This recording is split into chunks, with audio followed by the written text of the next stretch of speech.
To me, that's kind of the essence of being Serena. Expecting the best from myself and proving people wrong.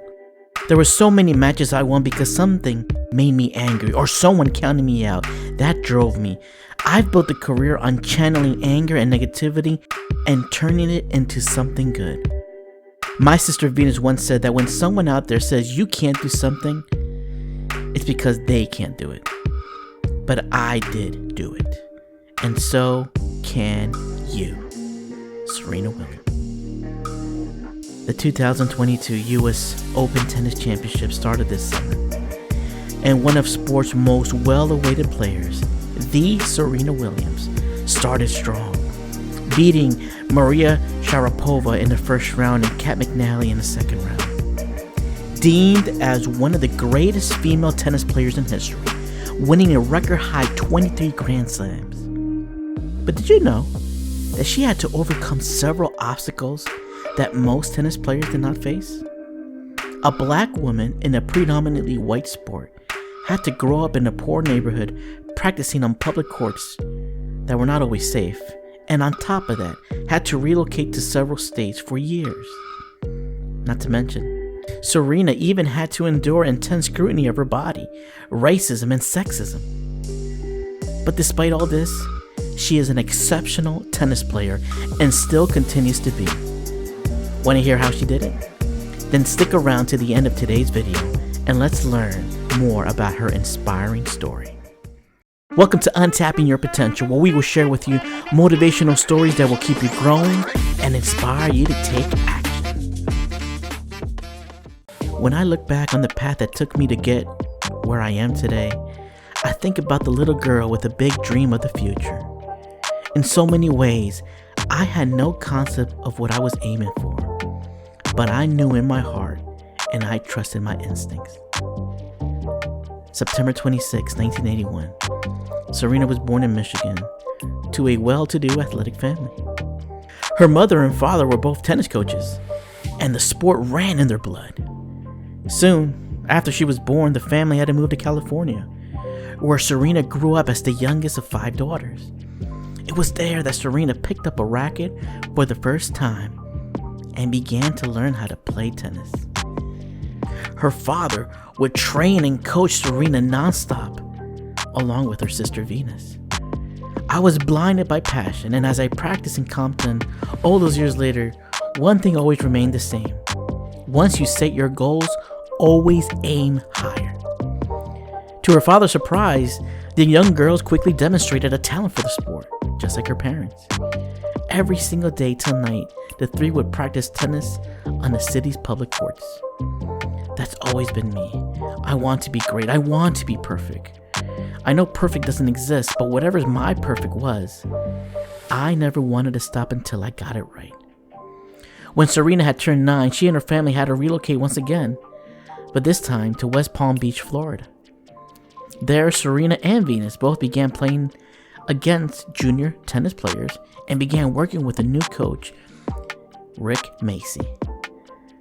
Until that point, their father, Richard Williams, had guided them, but Macy was not entirely impressed by the current abilities. According to Rick, Serena's father treated his daughters like kids, allowing them to be little girls. And here is when Macy began to polish the sisters' inborn skills and talent. By 1991, she has scored 46-3 on the U.S. Open Junior Tour and was ranked first in the 10 and under division. Everything seemed to be going well until the family had to relocate once again when Serena was just 10 years old. And this time the sisters were forced to stop playing for national junior tournaments. A decision their father had to make because he feared that the demanding schedule would exhaust him too quickly. Serena then began to adjust to a life without tennis. But this didn't last long. Her love for the sport only grew as time passed by. When I grew up, I always wanted to be the best, and I said to myself that if I want to be the best, I've got to emulate the best. 4 years later, in 1995, Serena became a professional tennis player. Because of her abilities, it didn't take long for Serena to become a star. In 1999, she won her first Grand Slam singles at the age of 17, beating her sister Venus to the family's first win in the U.S. Open Tennis Championships. It set the tone for both Williams sisters to go on stage of high-powered, high-profile victories. Winning for me is super addictive. I feel like once you experience it, you always want to get that feeling again. And when I won my first championship, I was only 17 years old. But I'll never forget that feeling. And I feel like every time I win one, I want to reach that feeling of my first championship. There's really no other feeling in the world like it. The following years led to a successful winning streak for Serena. The first Wimbledon title and Olympic victory in 2000, the Australian Open in 2001, the French Open in 2002. And this was also the year that Serena held the world's number one ranking in tennis. 2003, she won the Australian Open again. However, afterwards, she was followed by a 4-year hiatus due to external injuries. This ultimately resulted in Serena slipping away from the world's top 10 rankings. But she managed to make a successful comeback by 2007, and by the end of the year, she climbed back up into the top 10. By 2021, Serena became the only tennis player in history to have achieved a golden career Grand Slam in both singles and doubles.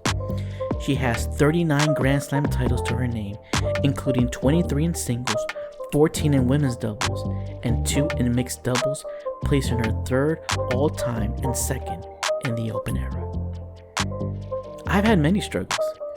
I've had blood clots in both my lungs at the same time, and I lived through tragedy and controversy.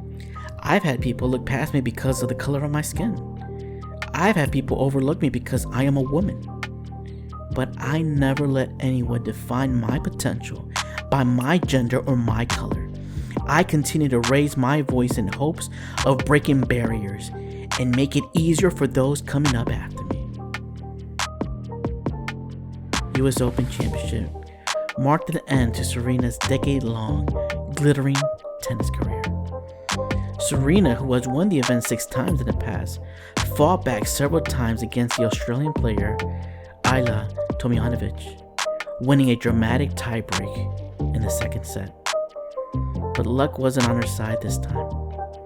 In their third round match, Tomljanovic won 7-5, 6-7, ultimately defeating Serena. She walked off the court at Arthur Ashe Stadium one last time, tears in her eyes and roars of an adoring crowd in her ears.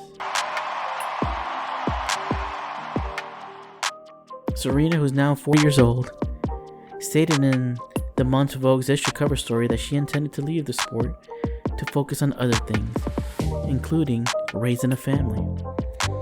I have never liked the word retirement. It doesn't feel like a modern word to me.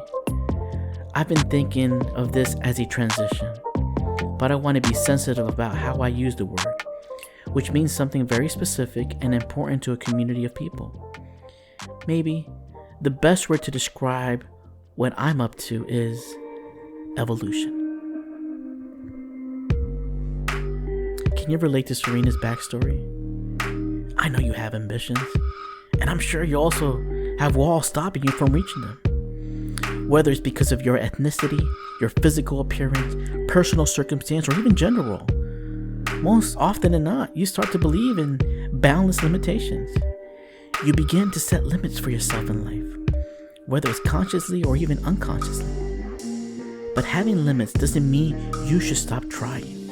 Having something blocking you doesn't mean you should forever have it blocked in your path. It doesn't mean that once you fall down, you stay down. Write these words down: overpower, overtake, and overcome.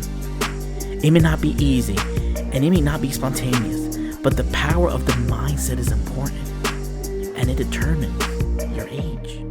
Your faith in yourself and in others determines your results. Serena constantly had to embody grit, resilience, and mental toughness to overcome every obstacle and hardship she faced since the beginning of her career.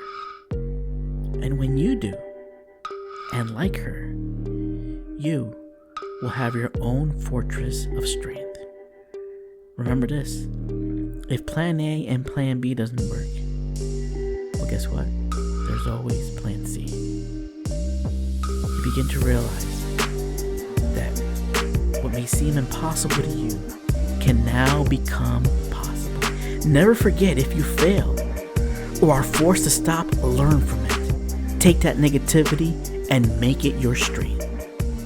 As Serena herself once said, a champion's defined not by their wins, but by how they recover when they fall. Thanks for watching this video. How would you like to hear more motivational stories on a consistent basis? Do me a favor and support the channel by sharing, commenting below, and please make sure to like and hit that subscribe button to get the latest update. Soon, you will be on your way to feeling inspired.